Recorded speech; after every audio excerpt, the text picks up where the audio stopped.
Mark Ostwald from ADM Investor Services International, with some thoughts this week on the oil sector. Obviously, had a bit of a torrid time of late, and my first chart is of the WTI oil price. As one can see, we've certainly recovered quite sharply from the debacle that we had in March and April. But significantly, when one looks at that particular chart, it highlights that we've basically gone up, filled the gap that was there, and then tailed off, largely in response to expectations for the global economy and therefore global oil demand. And it's proving to be a very good indicator of what sentiment is like on the global economy. So my next chart is about how the oil sector is doing.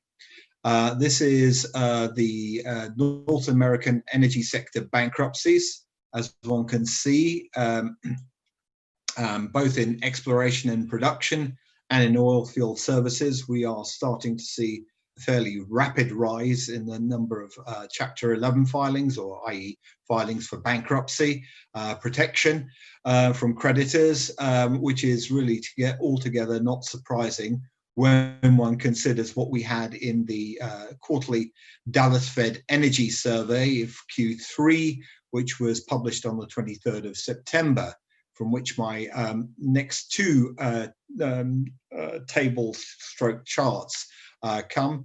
The first one is expectations for oil prices.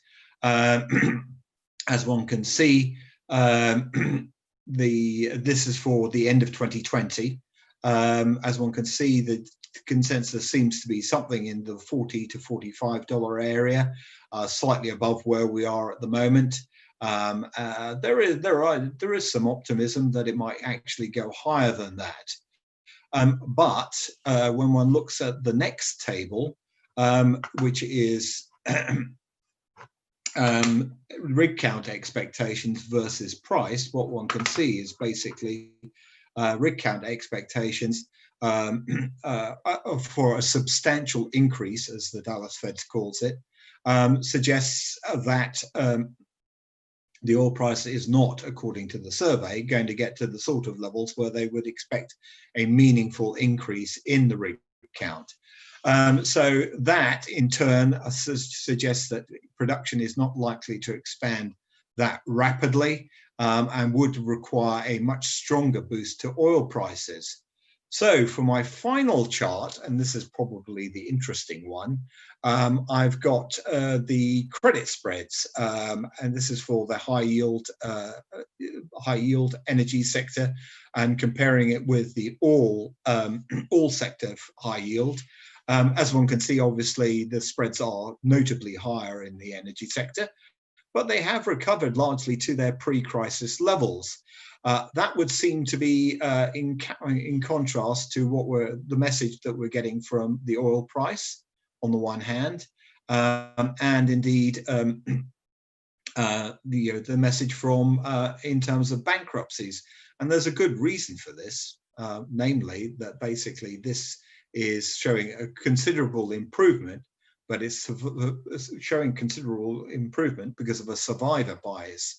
So gradually, as more companies fall out of the index because they're going bankrupt, so the spreads start to tighten and the quality of the credit actually starts to improve. So general message here is that despite